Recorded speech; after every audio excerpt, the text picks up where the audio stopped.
Bonjour à tous et bienvenue sur Jardistream comme chaque dimanche. Aujourd'hui, retour sur le terrain d'une abonnée. C'est un terrain avec une terre très argileuse. On va regarder un petit peu comment ça s'est comporté cet été. On va visiter tout ça, on va regarder où en sont les cultures. Allez, c'est parti, on commence la visite.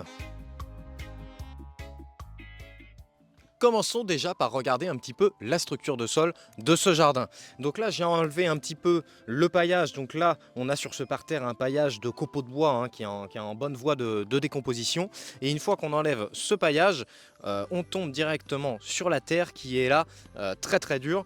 Et je ne peux pas creuser à la main. Je suis obligé de prendre un petit outil. En dessous, qu'est-ce qu'on a? On a directement de la glaise, une grosse couche d'argile comme ça, très très compacte.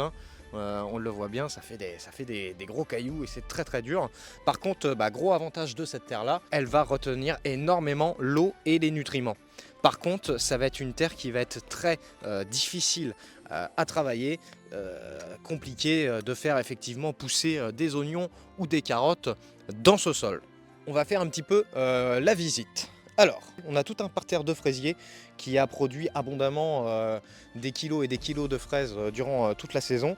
Donc là, petit parterre de fraises qui demande quasiment zéro entretien, très peu de désherbage. Alors ici, le terrain, grosso modo, c'est plusieurs zones de culture, plutôt en rond, sur une surface un petit peu près de 150 mètres carrés. Donc dans ce petit parterre-là, on a quoi? On a surtout des aubergines. Là, on a une betterave qui a l'air assez sympa. Et puis, on a quelques aubergines. Donc par rapport à chez moi où il n'y avait pas du tout eu d'aubergines, vous voyez là dans un sol un peu plus argileux, pas de problème ici pour les aubergines. On continue sur cette zone. Donc sur cette zone, en fait, au départ, il y avait 2-3 œillets d'Inde au milieu, quelques fleurs.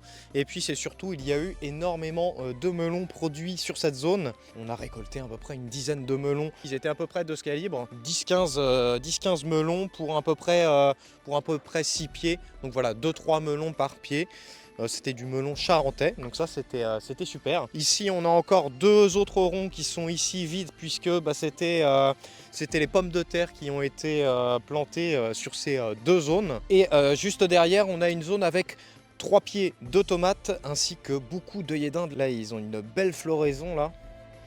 Tandis que chez moi, on est plutôt sur la fin de floraison des œillets d'Inde. Ici, on est vraiment en pleine floraison. Ça s'est bien marié avec les tomates juste derrière. Ici, là, on a pas mal de tomates à ramasser, mine de rien. Pas trop quelques attaques du mildiou, mais vraiment pas grand chose ici sur ce sol argileux en termes de mildiou. Là, regardez, on a des tomates là qui sont plutôt pas trop mal. On en a quand même quelques-unes à ramasser. Là, il y en a une petite dizaine, une petite vingtaine. Le maïs là qui par contre a peiné de ce côté là. Et derrière on a encore des tomates. Ici ce sont des tomates vertes. On pourrait en ramasser quelques-unes.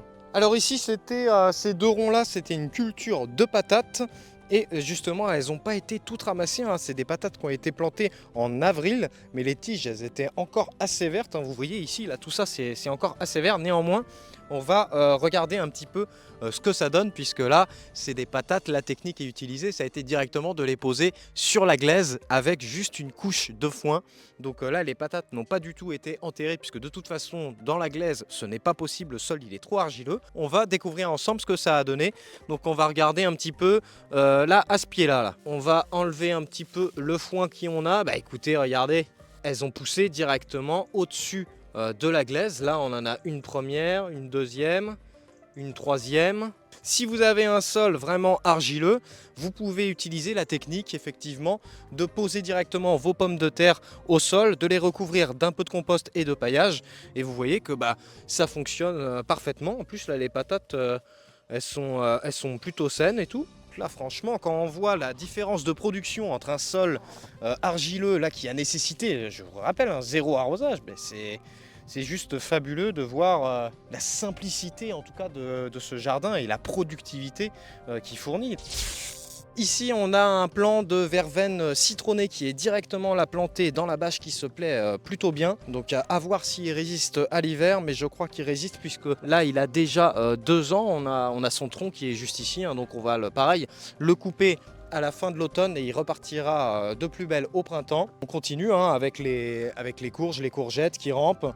On a une petite lavande qui est juste ici. On a encore de la thanasie avec ici une petite palissade avec du jasmin pareil qui va fleurir et qui va pouvoir attirer pas mal d'insectes. Et ici on arrive encore sur une zone, alors là je vois qu'il y a 2 framboisiers ici et puis là on a encore de la menthe poivrée. Ce qui nous fait arriver alors juste derrière cette zone. Là c'est vraiment la zone avec des gros bacs assez productifs. Hein. Du coup là on cultive non pas dans la terre argileuse mais on cultive dans un mélange de différentes terres et d'apports de matière organique et du compost. Alors je vais vous montrer justement à quoi ça ressemble par rapport au début. On va voir la différence de sol. Donc là j'écarte un petit peu le paillage et alors là je peux directement creuser avec ma main et on voit bien ici que la terre c'est pas du tout pareil hein. Là c'était un mélange effectivement de terre sableuse avec différents apports compostés en surface, des feuilles mortes, du foin, etc. Ça se tasse au fur et à mesure et grosso modo là on obtient une terre plutôt légère, assez drainante, mais mine de rien on voit que ça a plutôt plu en tout cas à cette courge de Nice, parce qu'on voilà on a. Alors elles sont pas aussi grandes que les courges de Nice de Denis, hein. Un petit jardin potager de 17 mètres carrés, il avait fait 274 kg de culture, notamment avec les courges de Nice où il avait obtenu 110 kg de production. Là on n'est pas aux 110 kg de production, mais au moins on a quelques courges longues de Nice qui commencent à changer de couleur. Donc on en a 1, 2, 3, il y en a une qui a directement poussé depuis le compost. Donc ça c'est aussi intéressant, on peut parler un petit peu du système de compostage de ce bac là. En fait le compost est directement intégré au bac. C'est un bac qui est fait grosso modo qui reprend le système du trou de serrure. Donc c'est-à-dire vous avez un petit espace au milieu et vous pouvez cultiver sur les côtés. Et au milieu en fait on a un petit bac avec des petits trous qui sont au fond. Et en fait on vient déposer les déchets. Ça fait un mini composteur directement dans le bac. Et ça va servir à nourrir les plantes directement dans le bac au sol. Et ici on a 2 bacs simples mais avec le même système au début. C'est-à-dire qu'on a toujours un petit composteur au milieu pour mettre les déchets. Donc ici on a les coquilles d'œufs, on a du marc de café, etc. Des restes de culture, voilà. On n'est non pas sur une terre argileuse, mais on est sur un mélange de terre. Et voilà. Et ça permet de produire en fait ces bacs en surface, justement des choses qui ne pousseraient pas dans les sols argileux. Dans ces bacs en hauteur, on va pouvoir gérer l'excès d'humidité. Et justement, c'est les choses à éviter, l'excès d'humidité pour les oignons et pour l'ail. Donc ce système de culture en bac sera parfait pour les carottes, l'ail, échalotes et oignons. Alors ensuite on passe à cette zone, une superbe zone là qui est en tout cas bien remplie. Alors je vous explique un petit peu, c'est moi qui ai fait les plantations ici en début de saison. Entre 8 et 10 plants de patates douces plantés ici à peu près 1 mètre chacun de différence. Ils étaient tous accompagnés de plusieurs maïs. Tout le parterre est complètement en fait là rempli de patates douces, tellement la patate douce ça aime les sols argileux. Là il n'y a pas de souci, je sais qu'on l'a déjà fait l'année dernière, on a eu une grosse récolte. Si vous avez un sol argileux, il faut faire des patates douces et vraiment vous voyez elle fait des lianes de partout. J'espère qu'on aura des belles productions. Et puis le maïs il nous a fait quelques épis de maïs, bon là quelques petites attaques de pucerons, mais rien de bien méchant. Et puis les topinambours qui restent assez hautes quand même, assez larges. On va parler maintenant un petit peu de la gestion de l'eau sur ce terrain. Il faut savoir qu'ici, au bord de la maison, on a 4 cuves de 1000 litres qui sont directement reliées à la gouttière. Et en fait, quand il y a une première cuve de 1000 litres qui est pleine, on a un système de trop-plein qui permet de remplir la deuxième juste à côté. Donc ça fait 4000 litres d'eau qu'on peut utiliser toute la saison au jardin. Cette année était extrêmement pluvieuse. Tout ce que vous voyez ici a poussé avec seulement un seul arrosage. C'est-à-dire qu'en fait la terre elle était tellement argileuse, elle retenait tellement l'eau que en fait ici la personne n'a quasiment jamais fait d'arrosage. Elle a fait un seul arrosage cet été pendant vraiment les périodes de forte chaleur. Voilà, du coup ça lui a pris 0 temps d'entretien. Vous imaginez que tout ce qu'il y a là, tout ce que vous voyez, ça a poussé uniquement avec en fait l'eau qui était présente dans le sol argileux.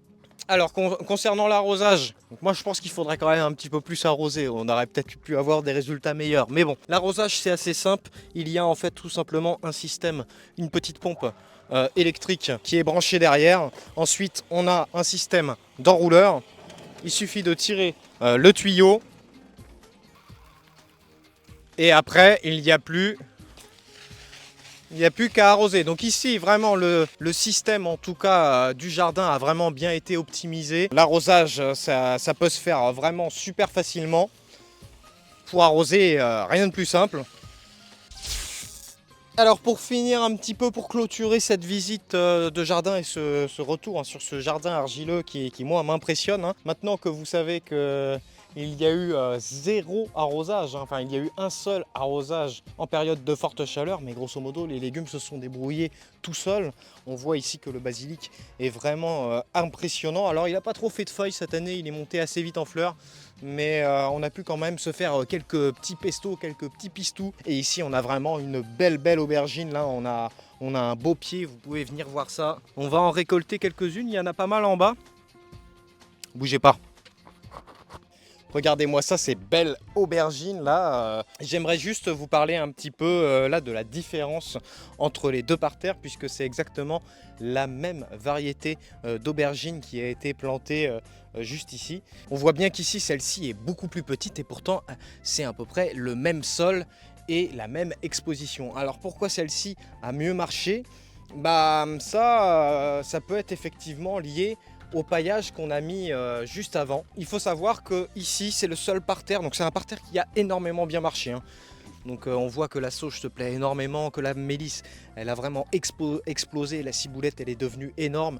Je vous garde encore une grosse surprise pour la fin, vous n'allez pas en revenir, vous allez voir. Et grosso modo, la seule différence entre ce parterre là et le parterre de gauche, c'est qu'il a été utilisé uniquement sur ce parterre-là, un espèce de paillage voilà, assez carboné on va dire, et par-dessus ça, on avait mis des copeaux de bois. Le combo sol argileux avec ce petit paillage et les copeaux de bois, ça a super bien fonctionné, et je voulais vous garder le meilleur pour la fin. Je voulais vous montrer ça. Ce qui est génial, c'est que quand on jardine, on arrive toujours à trouver pas des anomalies, mais des choses vraiment très étonnantes. Je sais pas si on se rend bien compte de la taille de cette betterave qui fait à peu près 2 fois ma main en termes de largeur. Donc celle-ci elle est vraiment impressionnante. Il y en a 2 autres juste ici. Je vais tirer celle-ci du sol pour voir un petit peu à quoi ça ressemble.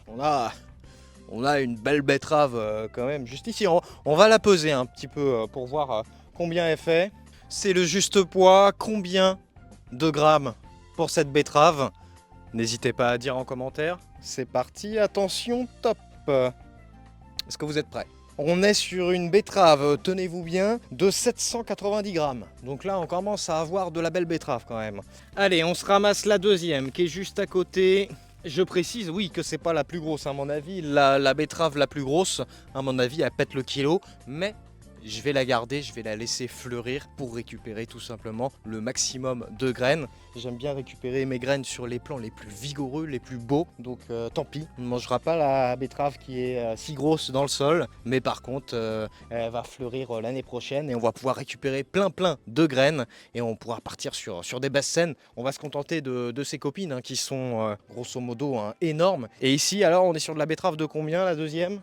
Ça y est, la betterave de 1 kg est atteint. On est à 1,41 kg la betterave. Voilà, est-ce qu'on peut filmer un petit peu quand même? J'aimerais pas qu'on m'accuse de tricherie quand même. On est bien sur une betterave de 1 kg 0,42. Voilà. Et puis là, on a des aubergines. Elles font combien nos aubergines? 280 pour celle-ci. 335. Donc là, on met les 4. On a 1 kg. J'ai une petite question pour vous, chers Jardiviewers. Est-ce que d'après vous, ça serait ce paillage, donc composé essentiellement d'épines de thuya, de feuilles de saule, un peu de branchage, etc. Est-ce que c'est ça qui a fait la différence pour avoir une production beaucoup plus importante sur ce parterre? Ou alors, est-ce que ce parterre a-t-il bénéficié d'une meilleure production puisqu'il est entouré de pierres et de bordures en ardoise qui pourraient effectivement emmagasiner un petit peu plus de chaleur, surtout que ce parterre-là, il est collé effectivement à la terrasse en béton qui peut pareil emmagasiner un petit peu de chaleur. Donc Selon vous, j'aimerais bien avoir votre avis. Est-ce que vous pensez que c'est lié au paillage ou que c'est une question d'exposition, puisque exactement, hein, les plants ont été plantés en même temps. Ils ont eu la même fréquence d'arrosage, hein, c'est-à-dire zéro. Et on voit que ça a quand même bien poussé. Donc j'aimerais bien avoir votre avis. N'hésitez pas à donner votre avis en commentaire. Et puis écoutez, moi je vous laisse là pour cette semaine. Je vous souhaite un bon jardinage à tous et je vous dis à la semaine prochaine pour une prochaine vidéo. Salut à tous.